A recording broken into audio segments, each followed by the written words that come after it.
Okay, 1, 2, 3 kami bagi 4 bintang. Untuk MDC ni, awal-awal itu kami agak meragui dari segi masa untuk deliver projek ni. Tapi bila dah start buat kerja, kita mula nampak yang diorang committed untuk siapkan rumah ni.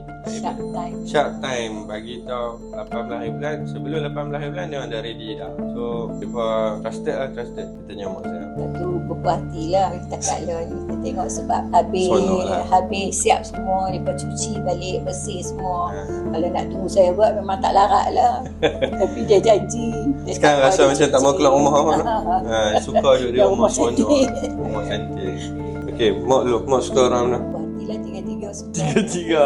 Kalau saya suka dekat bahagian tangga tu. Dia nak nampak macam library cafe. Ala-ala library cafe. Macam tu lah lebih kurang. Bagi saya pula suka tak kabinet tu, suis lampu semua tutup tu nampak kemas. Nampak kemas, tak nampak. Bagi saya amat berpuas hati lah. Dan untuk bintang bagi mak saya yang bagi lah. Sebab dia yang duduk tani sepanjang projek je lah. Dia yang tunggu tani. Kami keluar buat kerja.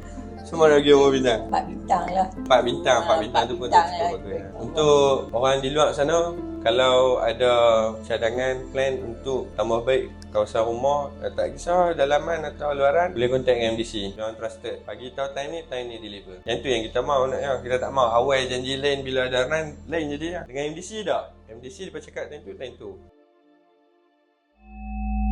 Your personal designer